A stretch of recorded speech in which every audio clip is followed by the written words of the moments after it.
Il était une fois, dans la métropole effervescente de Mbanga, une jeune femme que les réseaux sociaux avaient transformée en légende vivante. Sur Instagram, on l'appelait Naiglo, comme une étoile qui ne cesse jamais de briller. Son corps semblait sculpté par la main d'un artiste capricieux, taille fine, ventre plat, hanches dessinées comme une calligraphie, peau caramel aux reflets dorés qui captaient la lumière mieux qu'un filtre. Et ce sourire, un sourire si éclatant qu'on aurait juré qu'il pouvait fissurer le béton d'un seul regard. Nae n'était pas simplement belle, elle était une onde, un phénomène numérique.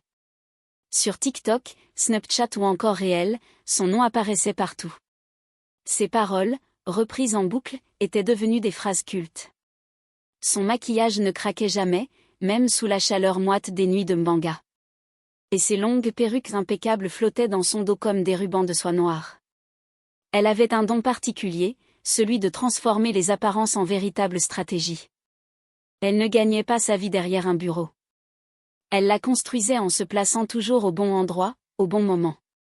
Chaque sortie était soigneusement préparée, aller dans les lounges les plus chics de la ville, se montrer avec assurance, sourire quand il fallait et attendre que l'argent arrive tout seul, comme la pluie qui tombe sur un toit en tôle. Avec ses amis, elle s'installait toujours aux meilleures tables. Des cocktails aux noms imprononçables s'alignaient devant elle, non pas pour être bu, mais pour être filmés sous le bon angle. Dans ce monde régi par les stories et les likes, elle régnait sans couronne, mais avec autorité. Nae était le fantasme des hommes riches et le cauchemar des filles qui n'avaient pas encore les moyens de s'offrir ces perruques de luxe. À ses côtés, sa meilleure amie Mila formait avec elle un duo incandescent. Elles sortaient souvent ensemble, elles paradaient. Chaque apparition ressemblait à une scène de film. Chaque photo avait l'allure d'une couverture de magazine. Ce soir-là, le ciel de Mbanga scintillait comme un tapis d'étoiles. Sur le rooftop d'un restaurant de luxe, les cocktails brillaient sous les lumières dorées et une brise légère effleurait les visages. Au loin, la ville vibrait doucement, pleine de vie.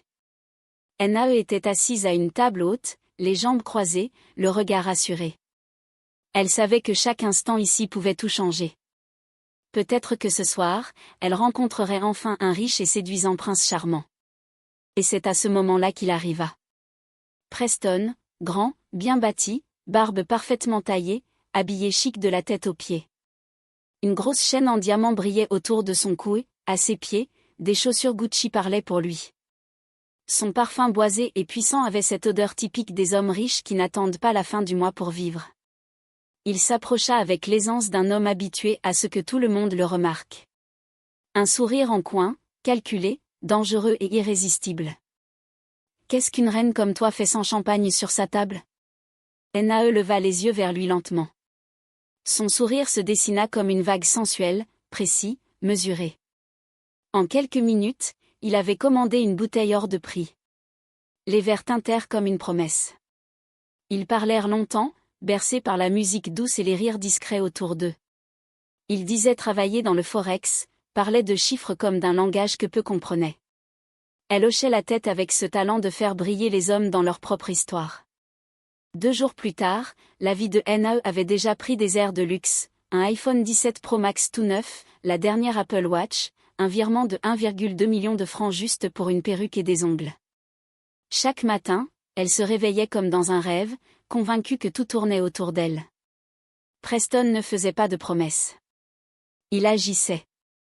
Un soir, alors qu'il riait et buvait du champagne, il dit d'un ton calme. « Bébé, je veux qu'on passe à l'étape suivante. » Nae fronça les sourcils. « Laquelle ? » ? « Je veux t'emmener voir mes parents. » »« Au village. » Silence. Le mot « village » fit l'effet d'une douche froide. « Village ? » ?»« Oui, bébé. Juste un week-end. Ma mère va t'adorer. » En temps normal, Nae n'aimait pas la campagne. Ce n'était pas dans son style. Mais Preston avait une Mercedes-Benz, une Range Rover et même 2 chauffeurs. Elle s'imagina dans une belle robe en wax, posant dans un paysage doré par le soleil couchant. Elle avait même déjà la légende pour sa story, Soft Girl en terre ancestrale. Alors, elle accepta. Le lendemain à l'aube, ils prirent la route dans la Mercedes noire de Preston. Au début, tout était parfait, comme dans un film, vitres ouvertes, musique douce, vent dans les cheveux. Le goudron défilait sous les roues comme une caresse. Mais peu à peu, l'effervescence de la ville disparut. Les routes devinrent plus étroites.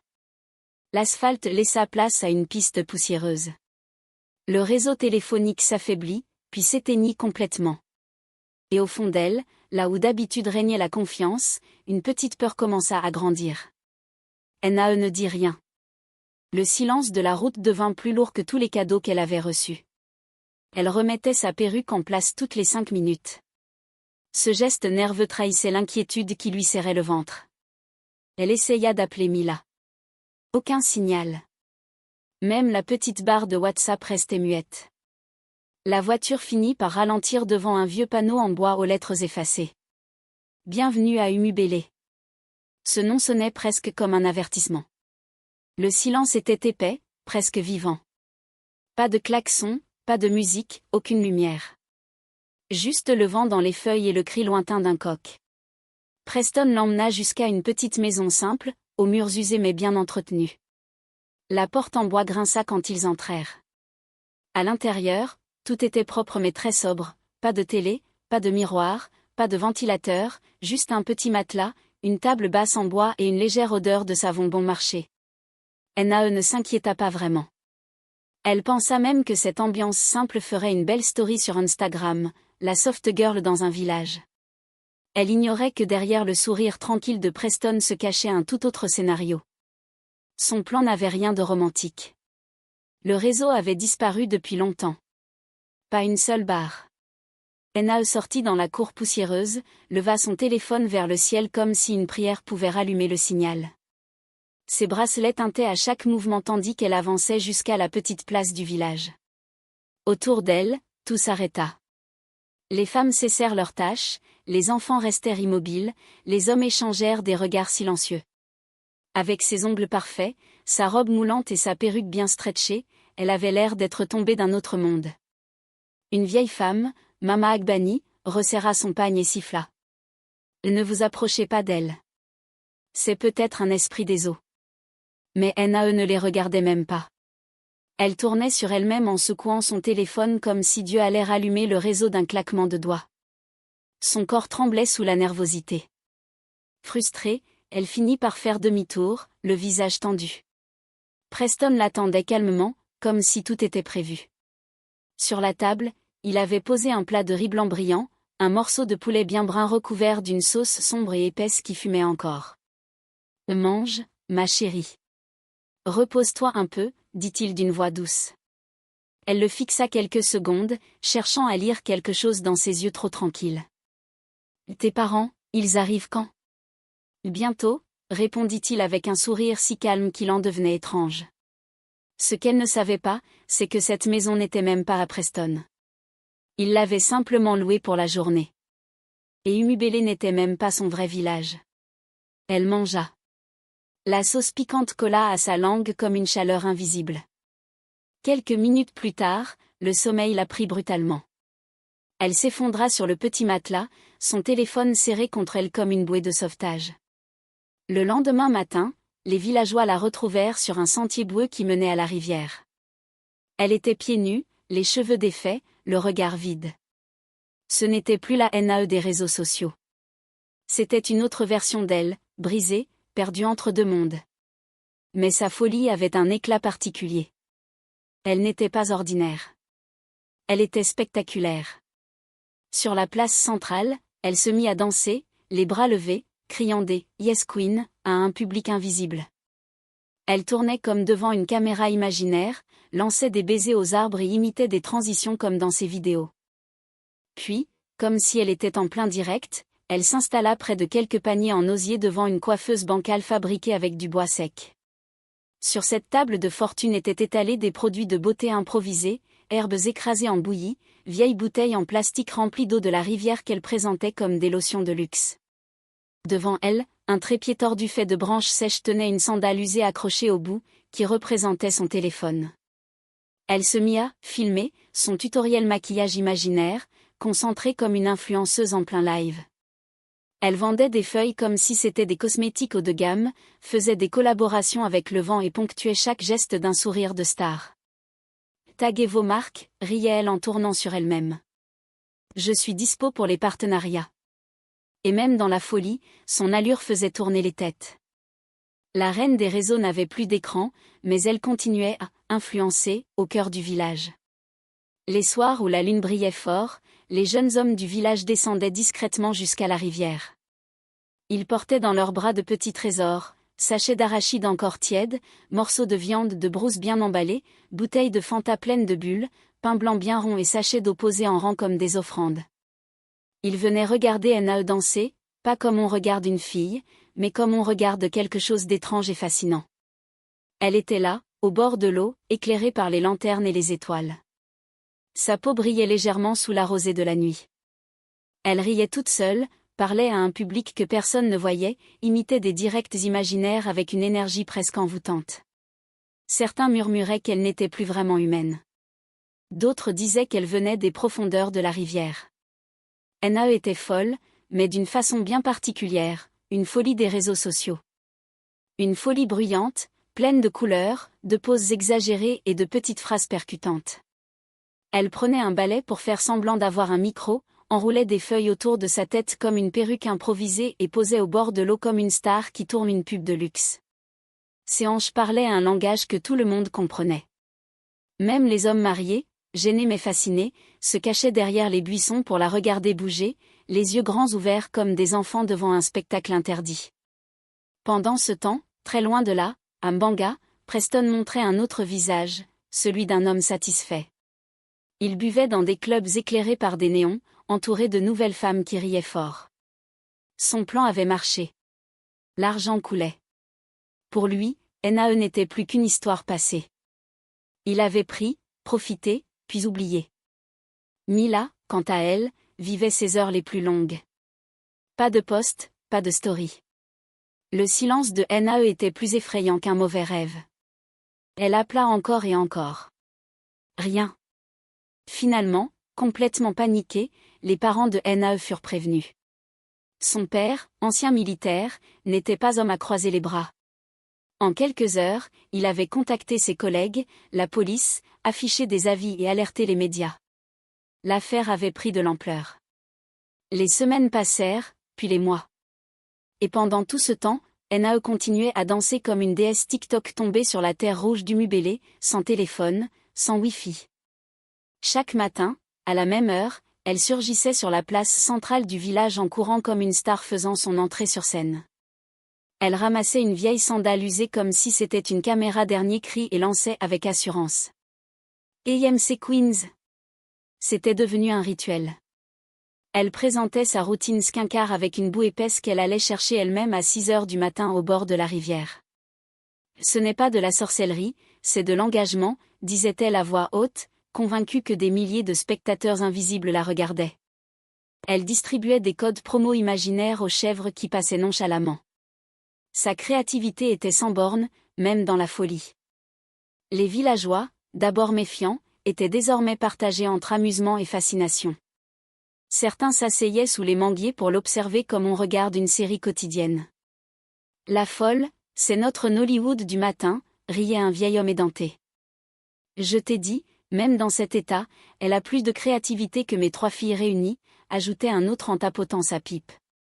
Les jeunes hommes, eux, feignaient d'aller chercher du bois ou de puiser de l'eau, mais en réalité, ils venaient voir son twerk du jour. Même les chèvres ralentissaient leur marche pour la regarder tournoyer dans la poussière dorée. Les femmes mariées fronçaient les sourcils, et chaque jour, Nae illuminait la place comme une influenceuse qui refuse d'admettre que son compte a été banni. Mais pendant que le village vibrait au rythme de ses lives imaginaires, à Mbanga, personne ne savait où elle était. Son père ne dormait presque plus. Chaque nuit, il rentrait avec des numéros griffonnés, des rapports de police, des visages qu'il avait interrogés. Sa mère, inconsolable, passait son temps à prier.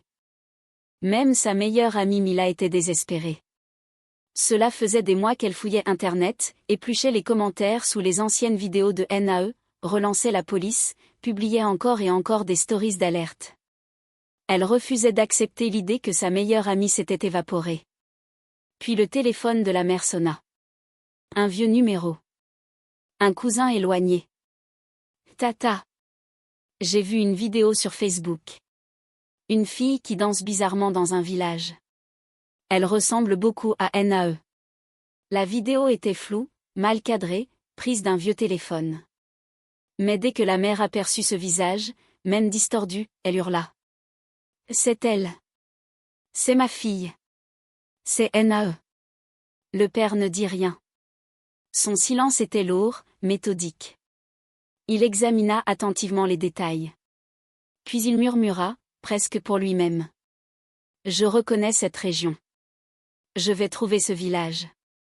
En moins de 48 heures, grâce à ses anciens contacts dans l'armée, il réussit à localiser Umubele, ce village perdu que même les cartes ne mentionnaient pas vraiment. À l'aube grise qui suivit, à bord d'une voiture, Mila, le père et la mère de NAE partirent, déterminés, silencieux, portés par une rage calme et un espoir fragile. La mère priait sans relâche tout au long du trajet.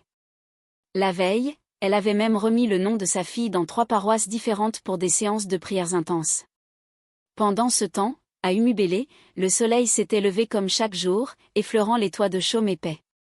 Les villageois s'étaient rassemblés comme toujours, attendant le spectacle du matin, l'influenceuse folle, leur Nollywood quotidien.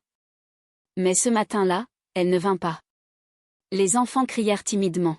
« Madame influenceuse, tu ne filmes pas aujourd'hui ?» Pas de réponse.